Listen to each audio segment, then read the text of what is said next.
Hello बच्चों, let's read the question. The question says A, B, C are three elements with atomic number Z-1, Z and Z+1 respectively. B is an inert gas. Answer the following question. Which out of the three has positive electron gain enthalpy and why? ठीक है, तो इस question का जो हमारा की concept है, वो है हमारा इलेक्ट्रॉन गेन एंथैल्पी. ठीक है, क्या है? Electron gain enthalpy. ठीक है, अब देखिए क्वेश्चन में 3 ABC दिया हुआ है. ठीक है, ए का जो एटॉमिक नंबर है, ए का एटॉमिक नंबर क्या है? Z-1. ठीक है, बी का क्या है? बी का है Z और सी का क्या है? Z+1. ठीक है, तो 3 है यहाँ पे. और जो बी है ये एक इनर्ट गैस है, इसको हम अलग में लिख लेते हैं. ये है एक इनर्ट गैस. अब देखिए, अब आपको यहाँ इसके लिए हमको पीरियोडिक टेबल का स्ट्रक्चर लगभग थोड़ा थोड़ा याद होना चाहिए.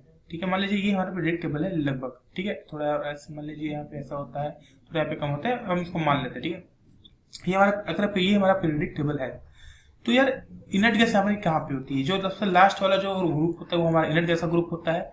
तो ये हमारा इनर्ट गैस है. अब तो सीधी बात है, अगर Z-1 है मतलब कि इसके पास जो एटॉमिक जो इलेक्ट्रॉन की नंबर है या फिर एटॉमिक नंबर है उसका 1 से कम होगा, तो वो कहाँ पे आएगा? वो यहाँ पे आएगा. तो इनर्ट गैस से पहले वाले जो ग्रुप है वो किसका है? वो है हेलोजन का. हेलोजन को मैं यहाँ पे ऐसे लिख देता हूँ. यहाँ पे हेलोजन ग्रुप है. और इसके Z+1 मतलब कि अगर इस इनर्ट गैस से एक इलेक्ट्रॉन जिसके पास ज्यादा होगा या फिर जिसका electron atomic number inert gas से एक ज्यादा होगा, वो कहाँ पे आ जाएगा? वो आपका यहाँ पे आ जाएगा. वो ये क्या है? ये अल्कली मेटल्स है. ठीक है, अब पूछ रहा है कि ये तो मतलब जो Z+1 वाला है, वो जो C वाला है वो C यहाँ पे आएगा जो कि अल्कली मेटल है, और जो A है वो हेलोजन है. ठीक है, ये बात आपको यहाँ पे क्लियर हो चुका है. अब पूछ रहा है कि विच out of three has positive electron gain enthalpy, मतलब कि किसका इलेक्ट्रॉन गेन एंथैल्पी पॉजिटिव होगा. ठीक है, अब हम ये बात जान लेते हैं कि इलेक्ट्रॉन गेन एंथैल्पी क्या होती है. Electron gain enthalpy. ठीक है, इलेक्ट्रॉन गेन एंथैल्पी. अब ये क्या बताता है? ये बताता है कि किसी भी एटम के इलेक्ट्रॉन को गेन करने के लिए कितनी एनर्जी चाहिए होगी. ठीक है, तो जो भी इलेक्ट्रॉन को गेन करने के लिए जितनी कम एनर्जी चाहिए होगा वो ज्यादा अच्छा नॉन मेटल होगा, और जिसका इलेक्ट्रॉन को गेन करने का एंथैल्पी ज्यादा होगा वो अच्छा मेटल होगा, और जिसका इसको इलेक्ट्रॉन गेन एंथैल्पी ज्यादा पॉजिटिव होगा वो मेटल होगा. ठीक है, तो यहाँ पे क्या है? यहाँ पे जो ये है, देखिए ये जो एटॉमिक मेटल है जिसका Z+1 है, ये मेटल है. ये कभी भी हम ये नहीं सुनते कि मेटल ने इलेक्ट्रॉन को गेन कर लिया. मेटल हमेशा इलेक्ट्रॉन को डोनेट करते हैं, वो गेन नहीं करते, क्योंकि उनके लास्ट सेल में एक इलेक्ट्रॉन होता है. उनके पास इलेक्ट्रॉन गेन करने का कोई मतलब नहीं है, क्योंकि वो इलेक्ट्रॉन डोनेट करके इजिली अपना ऑक्टेट पूरा कर लेते हैं. इसलिए इलेक्ट्रॉन गेन एंथैल्पी जो है वो Z+1 यानी कि सी की ज्यादा होगी, सी की मोर होगी. ठीक है, मोर किससे? ए से.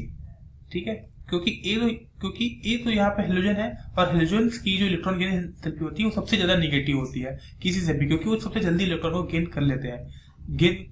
इलेक्ट्रॉन को गेन कौन नहीं करना चाहता? मेटल. और मेटल कौन है? मेटल यहाँ पे Z+1 है, जो कि यहाँ पे अल्कली मेटल है. अल्कली मेटल जैसे सोडियम, पोटेशियम, ये हमेशा इलेक्ट्रॉन को डोनेट कर देते हैं, ना कि गेन करते हैं. ठीक है, तो ये था हमारा क्वेश्चन का आंसर. इलेक्ट्रॉन गेन एंथैल्पी किसका होगा? ए का ज्यादा होगा, ए का नहीं, सी का ज्यादा होगा. ठीक है, इलेक्ट्रॉन गेन एंथैल्पी सी का ज्यादा होगा. और क्यों होगा? Because they are alkali metals.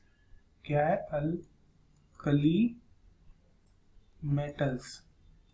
ठीक है, इसलिए उनकी इलेक्ट्रॉन गेन एंथैल्पी ज्यादा पॉजिटिव होगी, more positive. More positive electron gain enthalpy. ठीक है, तो ये था हमारे क्वेश्चन का answer. Z+1 see have more positive electron gain enthalpy because they are alkali metals. ठीक है, thank you, hope you understand it well. Best of luck.